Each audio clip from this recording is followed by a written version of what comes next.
প্রতিদিনের খাবারের তালিকায় শাক বা সবজি থাকলে কোষ্ঠকাঠিন্যের সমস্যা সহজে হয় না। শাক হজমের জন্য ভালো, চোখের দৃষ্টিও ভালো রাখে। আর যাদের কোষ্ঠকাঠিন্য বেশি তাদের মাঝে মধ্যে এরকম শাক খেলে খুবই ভালো হয়। আজ তৈরি করছি পাঁচমিশালি শাক। আর এরকম শাক তাজা হলে রান্নাটা দারুণ হয়। বাড়ির আশেপাশে বিভিন্ন ধরনের শাক রয়েছে, তার থেকে এরকম ছোট ছোট ডগা তুলে এনেছি। আর ডগাগুলো কচি হলে রান্নাটা খুব তাড়াতাড়ি হয়ে যায়। পাঁচমিশালি শাকের মধ্যে রয়েছে হেলেঞ্চা, মালঞ্চ, শান্তি, তেলাকুচার কচি পাতা, কলমির কচি কচি ডগা সহ আরও বিভিন্ন ধরনের শাক। এরকম কচি কচি শাক তুলতেও ভালো লাগে, আর বাড়ির শাক খাওয়ার মজাই আলাদা। পাঁচমিশালি শাক আমিষ বা নিরামিষ দুইভাবেই রান্না করলে খেতে চমৎকার লাগে। শাকগুলো ভালো করে ধুয়ে বেছে নিয়ে এসেছি, এবার কুচিয়ে নিচ্ছি। শাক যত ছোটো ছোটো করে কাটা হয় ততই রান্নাটা অল্প সময়ে হয়ে যায়। আর কচি শাক রান্না করতেও বেশি সময় লাগে না।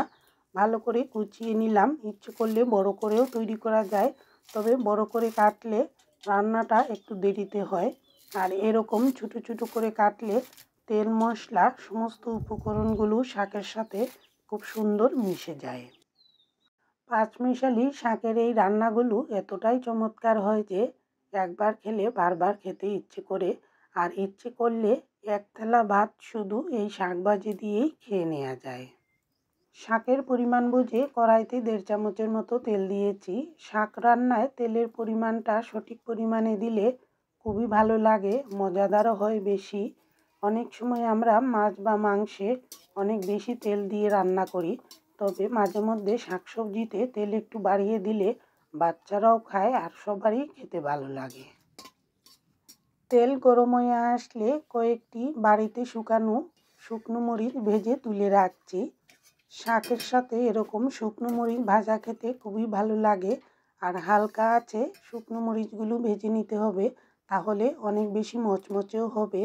ভাজা মরিচ তুলে রেখে এবার পেঁয়াজ, রসুন এবং কাঁচামরিচ কুচি দিয়ে দিচ্ছি।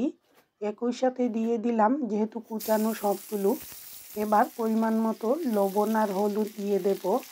পাঁচমিশালি শাক পেঁয়াজ রসুন দিয়েও এরকম ভেজে তৈরি করে নিতে পারেন। আবার নিরামিষ দিনে ইচ্ছে করলে কালো জিরা ফোড়ন দিয়েও তৈরি করলে খেতে খুবই ভালো লাগে। হালকা আছে 2 মিনিটের মতো নেড়ে চেড়ে নেব। পেঁয়াজ রসুনের কাঁচা ভাবটা যাতে না থাকে তাই এরকম হালকা নেড়ে চেড়ে নিয়েছি। এবার ধুয়ে রাখা শাকগুলো দিয়ে দেব। আর এই রান্নাটা মাত্র 5 মিনিটই তৈরি হয়ে যায়। শাকগুলো কড়াইতে দিয়ে হালকা নেড়ে চেড়ে নিলাম যাতে তলার দিকে ফোড়নটা পুড়ে না যায়। এবার সামান্য পরিমাণে চিনি দিয়ে দিচ্ছি। যে কোনো শাক রান্নায় অল্প করে চিনি দিলে খেতে খুবই ভালো লাগে। আর এই রান্নায় কোনো জল দেব না, যেহেতু কচি শাক রান্নায় যত হালকা আঁচে ঢেকে দেওয়া যায় কিছুক্ষণ, তাতেই শাকগুলো ভালো করে মজে আসে আর সেদ্ধও হয়ে যায় তাড়াতাড়ি। তাই ভালো করে নেড়ে চেড়ে এবার একদম হালকা আঁচে 2 মিনিটের মতো ঢেকে রাখছি। শাকের ডগাগুলো যদি কচি না হয়ে একটু শক্ত থাকে সেই ক্ষেত্রে অল্প একটু জল দিয়ে এরকম ঢেকে রাখলে তাড়াতাড়ি সেদ্ধ হয়ে যাবে। কচি শাক তাই মাত্র 2 মিনিট পরেই ঢাকনাটি তুলে রেখেছি।